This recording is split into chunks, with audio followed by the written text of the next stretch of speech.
Hello everyone, नमस्कार। मेरा नाम अभिजीत यादव है और आज की वीडियो में हम बात करेंगे कि यूपीएससी सिविल सर्विसेज एग्ज़ाम की सबसे डरावनी किताब पॉलिटी बाय एम लक्ष्मीकांत को कैसे पढ़ा जा सकता है। अब जाहिर सी बात है कि ये तो हम डिस्कस करेंगे ही कि क्या चीज़ें इंपॉर्टेंट है, क्या चीज़ों को आपको ध्यान देना चाहिए। मैं आपको अपनी लक्ष्मीकांत की कॉपी के कुछ पेजेस भी दिखाऊंगा जिससे आपको एक बेहतर समझ आ पाएगा कि भाई मतलब क्या चीज़ें आप किस तरीके से कर सकते हैं। Right. So before we begin, ये मेरे बारे में कुछ बेसिक इन्फॉर्मेशन है। जो लोग मुझसे पहली बार मिल रहे हैं वो यहाँ रुक के इसे देख सकते हैं।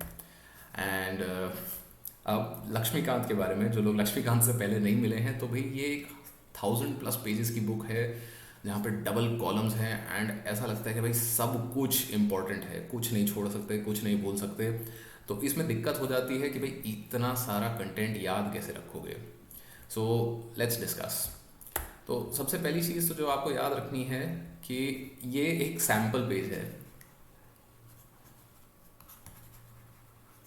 तो सैम्पल पेज पे आप देख रहे हो कि भाई एक पेज मतलब दो पेजेस हैं, ये मिडिल पेज एंड दो कॉलम्स हैं, उसमें भी मतलब एक डिटेल हेडिंग के अंडर हेडिंग, पॉइंट पे पॉइंट, और भाई बहुत सारी इन्फॉर्मेशन है।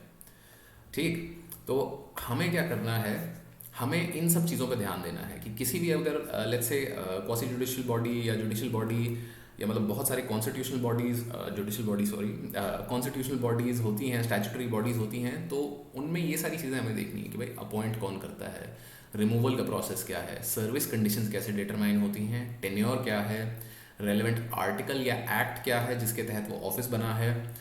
एंड दूसरी चीज़ जो आपको करनी है वो आप करना है अपना काम आसान। अपना काम आसान कैसे करोगे, तो जैसे मैंने ये इंडियन पॉलिटी का 36वां चैप्टर है, तो 36वें चैप्टर में सबॉर्डिनेट कोर्ट्स के बारे में इंफॉर्मेशन है। तो यहाँ पे डिस्ट्रिक्ट एंड सेशन जज कोर्ट, तो मैंने सीधा सीधा यहाँ लिख दिया कि भाई governor plus high court. And उसके नीचे वाले जो कोर्ट्स हैं, सबॉर्डिनेट जज कोर्ट, मुंसिफ कोर्ट, चीफ जुडिशियल मैजिस्ट्रेट, ये सब governor plus high court plus state public service commission. तो मुझे इस चैप्टर के अंदर दोबारा घुसने की ज़रूरत नहीं है, मैंने सीधा सीधा यहीं गोला मार के ये बता दिया कि भैया अपॉइंट कौन करता है। मुझे और ज़्यादा देखने की ज़रूरत यहाँ नहीं पड़ेगी। तो इस तरीके से आप अपना काम आसान कीजिए। काम और आसान कैसे हो सकता है, एक एग्जांपल और लेते हैं कि भाई जैसे नेशनल कमीशन फॉर एससी है, तो सबसे पहले मैंने यहाँ लिख दिया नीचे आर्टिकल 338A के तहत ये ऑफिस बना है। इसका टेन्योर 3 इयर्स का होता है। प्रेसिडेंट इसे अपॉइंट कर प्रेसिडेंट इन मेंबर्स को अपॉइंट करते हैं। It is a quasi judicial body. Chairman, VC, 3 other members, ये इसका मेकअप होता है। तो जो चीज़ें मैंने अभी अभी आपको बोली थी कि भाई कौन अपॉइंट करता है, कितने लोग होते हैं, क्या टेन्योर है, क्या आर्टिकल है, सारी की सारी चीज़ मैंने यहीं की यहीं चैप्टर की हेडिंग के ऊपर लिख के ख़त्म कर दी। मुझे चैप्टर के अंदर दोबारा जाने की ज़रूरत नहीं है। ठीक। अब कुछ चीज़ें होती हैं जैसे functions of the commission and ये ऐसी बहुत सारी चीज़ें आएंगी जो कि रिपीट होती हैं। राइट। क्योंकि आप सिंपल सी बात देखो कि NC-SC जो है उसके जो फंक्शंस होंगे, the same functions will apply to NC-SC, sorry NC-ST है ये, NC-SC के भी यही फंक्शंस होंगे एंड NC-BC के भी यही फंक्शंस होंगे। तो अगर आपने एक बार ये फंक्शंस ध्यान से पढ़ लिए, देख लिए, समझ लिए, तो भाई ये रिपीट होता रहेगा। एंड आगे चल के मेंस के लिए आपको यही तैयारी करनी होगी कि इन फंक्शंस में प्रॉब्लम्स क्या हैं एंड उनके सॉल्यूशंस क्या हैं। ठीक। तो इस तरीके से आप लक्ष्मीकांत को इस्तेमाल करो। और कुछ एग्जांपल्स लेते हैं। तो सिमिलरली जैसे अब देखा जाए तो यहाँ पे कैग के लिए मैंने वही चीज़ करी है कि आर्टिकल 148 कैग एक्ट भी है यहाँ पे कि भाई री एम्प्लॉयमेंट बार्ड है। CAG can not be reemployed and CAG का टेन्योर होता है 6 इयर्स और 65 years of age, whichever comes first. अब अगेन जैसे मैं बोल रहा था कि भाई रेपिटेशन वाली बात आएगी, तो यहाँ पे जैसे इंडिपेंडेंस ऑफ कैग कैसे इंश्योर होती है, उसके प्रोविजंस जो हैं सेम एज सुप्रीम कोर्ट जज है। तो सुप्रीम कोर्ट जज के लिए अगर आपने इंडिपेंडेंस के प्रोविजंस पढ़ लिए तो same will apply to CAG, the same will apply to chief election commissioner. ठीक। तो जैसा मैंने बोला था कि भाई फंक्शंस वहाँ रिपीट हो रहे थे, ये प्रोविजंस यहाँ रिपीट हो रही हैं, ऐसे काफ़ी सारी चीज़ें आपको रिपीट होती रहेंगी। तो घबराने की बात नहीं है कि बहुत सारा मटेरियल जो होता है इस किताब में वो हर चैप्टर में सेम चीज़ को बार बार दोहराता रहता है, तो इसलिए ऑब्वियसली ये काफ़ी बल्कि किताब हो गई है। बट अगेन आप पढ़ने बैठोगे तो इतनी भारी नहीं लगेगी। अगेन एक और एग्जांपल लेते हैं कि भाई नेशनल ह्यूमन राइट्स कमीशन, यहाँ पे भी जैसे लिखा है क्वासी जुडिशियल बॉडी है। चेयरमैन कौन हो सकता है या चेयरपर्सन कौन हो सकता है? Retired chief justice of India और सुप्रीम कोर्ट जज। तो यहाँ पे जैसे सर्विंग सुप्रीम कोर्ट जज था, बट जब मैं पढ़ रहा था तो अमेंडमेंट हो गया था तो उससे सर्विंग कट गया, तो मैंने यहीं की यहीं चेंज कर दिया। 5 मेंबर्स कौन कौन हो सकते हैं, ड्यूरेशन क्या है, एंड कैन बी रीअपॉइंटेड। जैसे कैग में हमने देखा था कैन नॉट बी रीअपॉइंटेड, यहाँ पे these people can be reappointed, right. साथ ही साथ मैंने क्या किया कि भाई एनएचआरसी को के मेंबर्स को अपॉइंट कौन करता है, वो मेंबर्स मैंने यहीं की ये लिख दे। PM, speaker, vice chairman Rajya Sabha, leader of opposition Lok Sabha, leader of opposition Rajya Sabha, home minister. तो जितनी भी इंफॉर्मेशन यहाँ 4 पेजेस में थी, I have condensed it into 4 lines, and उसके साथ साथ मेरा ये चैप्टर पूरा हो गया है, राइट। तो ये सब टाइप चीज़ें आपको करनी है। उसके बाद आपको करना है कि you need to note the differences. अब तक हमने क्या किया था कि भाई कौन अपॉइंट कर रहा है, कौन रिमूव कर रहा है, सर्विस टेन्योर क्या है, राइट, कैसे रिमूव कर सकते हैं, प्रोसेस क्या है। Now you need to note the differences. तो अब जैसे ये है पंचायती राज इंस्टीट्यूशंस वाला चैप्टर, राइट।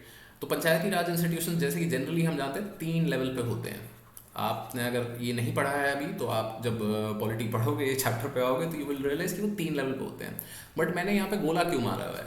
क्योंकि देखो बहुत सिंपल सी बात है, मणिपुर में सिर्फ 2 लेवल पे है, सिमिलरली सिक्किम में सिर्फ 2 लेवल पे है। और मैंने नीचे फिर लिख दिया जम्मू कश्मीर, नागालैंड, मेघालय, इनका इस लिस्ट में मेंशन ही नहीं था। तो क्या इनमें पंचायती राज इंस्टीट्यूशन होते हैं या नहीं होते? अब ऐसा करने से क्या हुआ कि ये चीज़ मेरे दिमाग में बनी रह गई कि भाई there are some states that don't have Panchayati Raj institutions, right. अब आप ऐसे घुस के इंफॉर्मेशन के अंदर देखोगे, उसे समझने की कोशिश करोगे, तो एक तो आपको ऑब्वियसली बात है याद ज़्यादा रहेगा।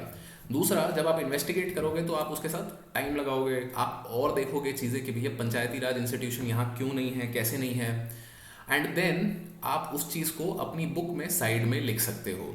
तो जो लोग ये खुद से इन्वेस्टिगेट करना चाहेंगे, मैं उनसे बोलूँगा, रिक्वेस्ट करूँगा कि भाई आप अगर कुछ इन्वेस्टिगेशन ऐसी निकाल पाते हैं तो भाई प्लीज़ कमेंट्स में बाकी सब लोगों के साथ भी शेयर कीजिए कि भाई यहाँ पे इन स्टेट्स में पंचायती राज इंस्टीट्यूशंस हैं या नहीं हैं। जम्मू कश्मीर, नागालैंड, मेघालय, राइट। तो you need to note these kind of differences. फिर you need to note the progress, कि जैसे डायरेक्टिव प्रिंसिपल्स होते हैं, फंडामेंटल ड्यूटीज़ होती है, फंडामेंटल राइट्स होते हैं।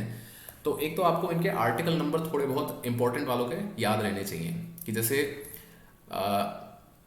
आर्टिकल 39A है which calls for equal justice and free legal aid. तो ये ऑलरेडी अचीव्ड है। कैसे? नालसा एक्ट एक सरकार ने लागू करी थी, तो नालसा एक्ट के तहत आपको फ्री लीगल एड मिलती है, अगर ऑब्वियसली आप क्राइटेरिया सेटिस्फाई कर रहे हो जो नालसा एक्ट में दिया गया है। तो जो डायरेक्टिव प्रिंसिपल यहाँ पे हमने बनाया हुआ था कि भाई these are things that the government should do, तो यहाँ पे आप लिख सकते हो ऐसे कि भैया हाँ ये चीज़ हो गई है। उसके बाद जैसे आर्टिकल 40 है ऑर्गेनाइजेशन ऑफ विलेज पंचायत। तो जैसा कि हम जानते हैं कि भाई Panchayati Raj institutions are part of the constitution now, तो ये भी डन है। तो ऐसे करके जब मैंने यहाँ पे भी अगेन इसके साथ एंगेज किया कि भैया क्या ये चीज़ें हो चुकी हैं, क्या हुआ है, नहीं हुआ है, तो आप मेंस के लिए भी तैयारी साथ साथ कर रहे होते हो। क्यों? क्योंकि मेंस में ऐसे क्वेश्चंस आते हैं कि क्या डीपीएसपी बेनिफिशियल है। तो जब आपने ये सब टाइप की एक्सरसाइज करी हुई है कि हाँ जी बेनिफिशियल है, क्यों? क्योंकि यहाँ पे आपने बोला था कि भाई हम पंचायती राज को इंस्टीट्यूट करेंगे, ऑर्गेनाइज करेंगे, और फिर आपने 73rd and 74th amendment acts जब लागू करी तो आपने आर्टिकल 40 को फुलफिल किया। तो जब आप ये चीज़ें इतने टेक्निकल टर्म्स में मेंस में लिख के आते हो तो आपके मार्क्स आसमान को छूते हैं, राइट। एंड ये मैं बाकी वीडियोस में भी काफ़ी बता चुका हूँ, बोल चुका हूँ कि भाई if you want to get marks in GS2 आपको आर्टिकल नंबर्स कोट करने पड़ेंगे, राइट। तो ये सब टाइप की चीज़ें भी आपको इस किताब में करनी है।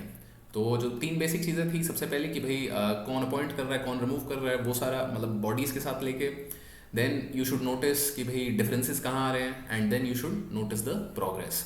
उसके बाद अब बेसिक्स बचता है कि भाई जो प्रोविजंस है कि भाई प्रेसिडेंट को लेके प्रोविजंस हैं या पार्लियामेंट को लेके प्रोविजंस हैं, तो बेसिक्स वो आपको सारे याद करने ही पड़ेंगे।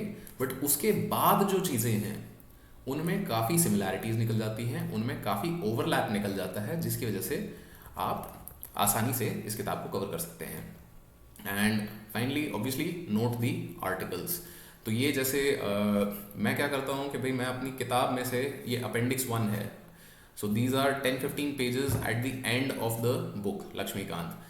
तो मैं इस सेट ऑफ पेजेस को फाड़ के अलग से रख लेता हूँ, जैसे कि आप देख सकते हैं कि भैया मैंने इनको फाड़ के स्टेपल करके अलग से रखा हुआ है, और फिर मैं इस पे काटा पीटी करता रहता हूँ कि भाई यहाँ पे 9th शेड्यूल कैसे रेलिवेंट है, 39B और C मैंने कुछ लिखा हुआ है यहाँ पे कि भाई 31C से रिलेटेड है ये।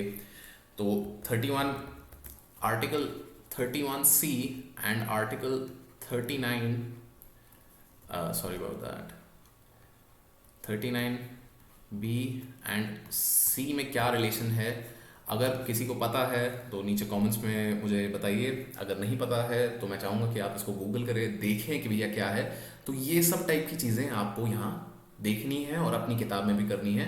एंड अगर ये आप कर पाते हो तो पॉलिटी में आपको 100% एक्यूरेसी तक पहुंचने में मतलब ज़्यादा मुश्किल नहीं होगी। मतलब ऐसा भी नहीं बोलूँगा कि बहुत आसान रहेगा बट मुश्किल नहीं होगी। So that's it for today's video. I hope आप लोगों को पसंद आया। If so please like share subscribe, and अगर आपको लगता है मैंने कुछ पार्ट मिस कर दिया या कुछ और मुझे बात करनी चाहिए थी तो प्लीज़ नीचे कॉमेंट्स में मुझे या ट्विटर या इंस्टाग्राम पे मुझे इन चीज़ों के बारे में बताइए। Thank you for watching.